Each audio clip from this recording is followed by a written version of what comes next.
Hey guys, ഇന്ന് നമ്മൾ easy ആയിട്ട് ഉണ്ടാക്കിയെടുക്കാൻ പറ്റുന്ന ഒരു ഇഫ്താർ സ്നാക്സിൻ്റെ റെസിപ്പിയാണ് കാണിക്കാൻ പോകുന്നത്.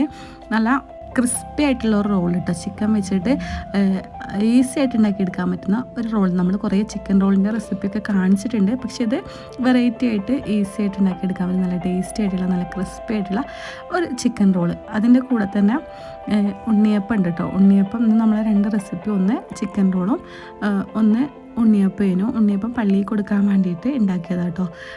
27-ാം രാവിലെ ഉണ്ടാക്കിയതാണിത്. അപ്പോൾ പള്ളിയിൽ പരിപാടി ഉണ്ടായപ്പോൾ മധുരം കൊണ്ടുപോകണം, അതിന് വേണ്ടിയിട്ട് ഉണ്ടാക്കിയതാട്ടോ അത്.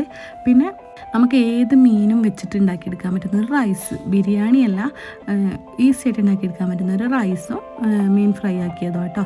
അപ്പോൾ ഇതിൻ്റെ രണ്ടിൻ്റെ റെസിപ്പിയാണ് ഇന്ന് കാണിക്കാൻ പോകുന്നത്. അപ്പോൾ നമുക്ക് ആദ്യം നമ്മൾ ക്രിസ്പി റോളിൻ്റെ റെസിപ്പിയിലേക്ക് പോവാം. അതിന് വേണ്ടിയിട്ട് ഞാനിവിടെ 1.5 കപ്പ് മൈദ എടുത്തിട്ടുണ്ട്. അതിലേക്ക് ഒരു 1/4 കപ്പ് കോൺഫ്ലവർ. അപ്പോൾ ഇത് കൂടി പോകണ്ട കേട്ടോ, 1/4 കപ്പ് മാത്രം